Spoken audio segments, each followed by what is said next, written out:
because everybody knows Mike, and he's going to tell us a little bit about what it costs to get a permit. Here we go. Well, I want to start by saying that with all of this work that we've been doing, many of us here in the room have been involved in helping guide this process or resisting it or pushing it through, however you want to look at it. Many of us are involved. I want to ask how many people have applied for any sort of land use permit in the last 10 years? Okay. And how many in the last, say, 5 years? Okay, we're still pretty much the same bunch. How about the last 2 years? Okay, well, how many have applied in both periods of time, you know, to make some sort of comparison? Anyway, I'm sure that you probably find it getting easier to get a permit. In fact, it's almost like a vending machine down there. You can go in and put your fee in and pull your permit out and go to work. But that's not what I'm finding. And again, I would say that to be fair, I don't think that our people in the San Juan County Permit Center are the reason for that. I totally, absolutely have a good relationship with the hardworking folks in there, and have always felt like I've been treated fairly, and I hope you guys have too. But I think what they're having to deal with is only going to get worse. And I would say that from what I would say from my common person, longtime resident living here, what I see is an endless escalation in this. It's insidious. It's amazing at what you have to get permission to do on your property now. And I say that from a perspective of moving here in 1964, and where, you know, there really wasn't any rules. My dad unloaded all of his logging equipment on the beach and got this little cat off to push a big ramp up to get the rest of it off. And I don't think we should go back to that, but that's the way things were done. We survived a much harsher time in our county of land development. I think Ed's pictures showed what West Sound looked like then, and it looks a lot different now. We're kind of lighter on the land. But what I wanted to go through was tonight with you guys is I recently was hired to help get permits and begin the process of building a single-family residence on San Juan Island. I won't do the building, but I did help them get the grading permits and everything. And this particular property is not waterfront. There's no wetlands. If I were looking for a piece of property and I wanted to do my due diligence, just from what I know about it, I would say, hey, let's look at this thing. It doesn't have any sort of visual habitat issues. Off the shoreline, no wetlands, general terrain, it looked like well-graded, free or well-drained soil, so that with that it would probably perk well. So I would say, yeah, that would be a good piece of property and not a lot of problems. So so I decide what I want to do as the owner, that, you know, come up with a little sketch and talk to a few people, and this couple called me and I said, well, by the looks of things, we're going to need to we're going to have to take some trees down. And this particular property is 6 acres in size. They have to clear enough trees, which would be more than 5,000 board feet. And if you're taking the stumps out, it would be considered a conversion. So you have to get what's called a Class 4 General Forest Practice Permit. And that's $500 from the state. With that, you fill out you have to lay it out, fill out the forms, do everything, and it generally takes, by the time I meet the forester or whatever, in this particular, say I would budget at 8 hours of my time at $75 an hour. So there's another $600 for my time. Then It doesn't stop there. San Juan County wants a clearing and grading permit. So again, they want $450 for that, and to review what make sure, since they're lead agency, they got to kind of follow this thing through, and in this particular instance, San Juan County does all the work, and the state gets $500 real easy, because they'll run it through their process. But San Juan County is local. The local jurisdiction, they've done the work. Okay, the next thing,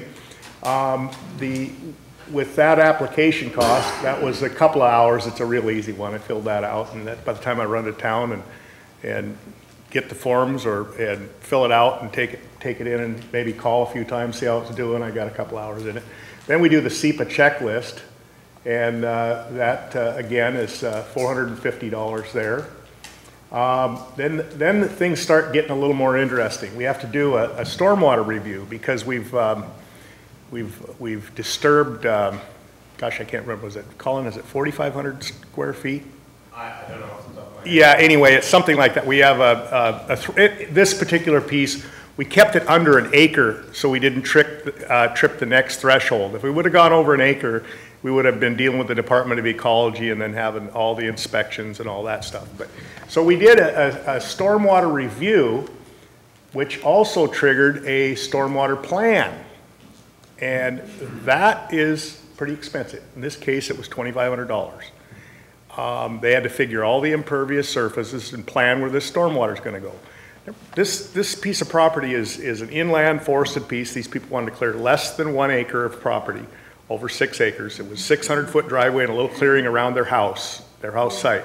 But they had to have a stormwater site plan, and with that came calculations. Well, going through that, it kind of got interesting, because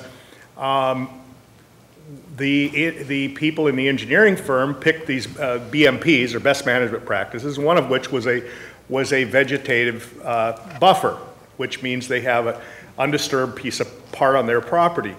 Well, the county goes through the rules, and they look, well, vegetative buffer, we have a policy that says you have to give us an easement. I said, shit, I don't want an easement. I don't want to give you an easement. Is that a cloud on my title? And they said, yes. And even the engineer said that, how are you going to enforce that? At what point does it become unnecessary? So we checked through and we asked them, and they said, well, you could always do this, which is a grassy swale. So we did the same thing. It was the road, the ditch runoff for the road. We just put it in a grassy swale. So we got rid of the easement idea, that we don't have to do that. It took us about a week to work that out, though, a few discussions. So it kind of slowed the process down, and then we turned that in, and our application could continue on. So I want to talk about these kind of part of the slides you've seen are about overlays. This is a classic example of where we are today. I'm talking about, this is not what's going to happen. This is what we already have now. So it could get worse depending on how we get through the building our regulations. But this piece of property was 400 feet from the shoreline out by Roach Harbor, and the archaeological overlay touched one corner of this property. Well, the state law, not the county, state law says, well, you gotta do an archaeological report.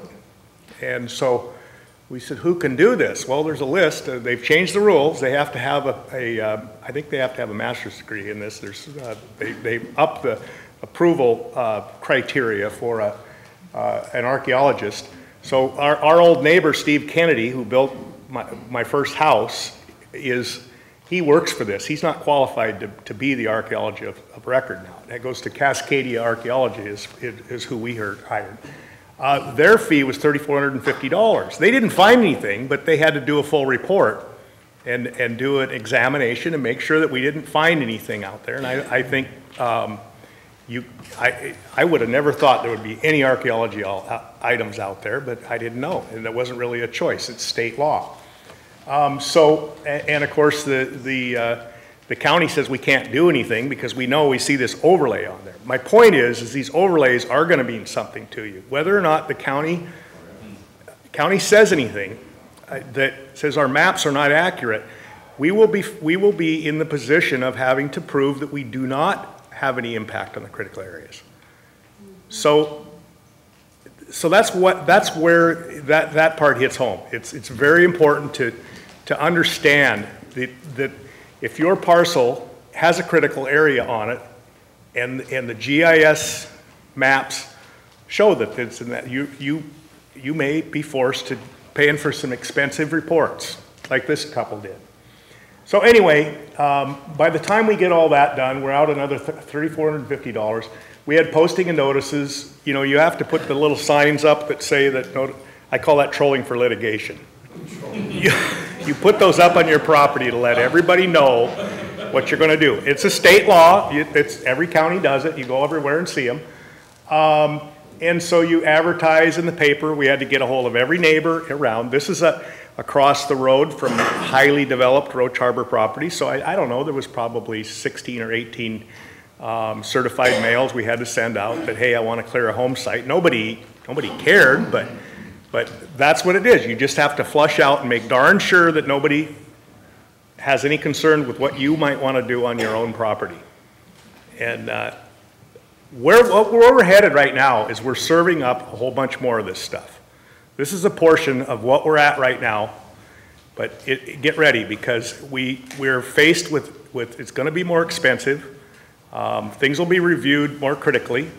I don't know if that's good or bad, but I'll tell you what, the way things can move through the system, depending on how much county money there is for county employees to be able to review it, it may be a while. This particular project, we applied for a single-family residence with a 600-foot driveway. We haven't got the septic permit. There's already public water on it. There's no building permits or anything yet. But just to clear and grade, and so they can get a look at how they want to site their house, we submitted in the middle of May, and on September 19th, I got all the permits. What is happening to us as a contractor is we end up getting, you might have a backlog of these, you know, hey guys, I got lots of work, but everybody shows up, we're waiting for permits. And so if we do end up with a, you know, enhanced critical area protections, I think what we need to do is be able to have an efficient system to get permits. And that's part of the original 14 goals of the GMA, if you remember seeing that slide back a while ago. It talked about being able to get permits through in a timely manner, and respect for private property rights, and established businesses. I'm saying this as a business owner. If I had to start over again on my business, I wouldn't be able to put it where it is now. I'll tell you what, that business has contributed one hell of a lot to this community, being there. I have from 10 to 25 employees, depending on how much work there is for us. I have some people who have been with us for 20 years. And that's not just one or two. That's like 5 or 6 people who work for me have been working for us for 20 years.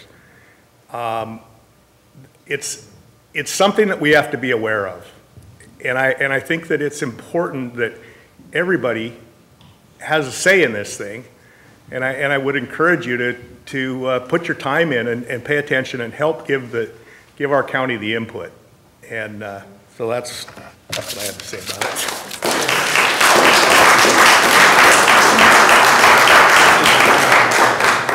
Any questions for Mike?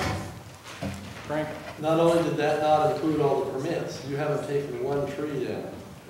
Well, no, I'm just talking about the soft costs. I'm not talking about, one of the things that happened, I got a really nice big, I've got a nice big stormwater plan. And I tell you what, I'm not trying to be arrogant, but I knew exactly what the damn thing was going to say before I even got it. It's going to say, put a little silt fence downhill of the road, make sure nothing runs off site, keep your dust down, cover your soils when you're done.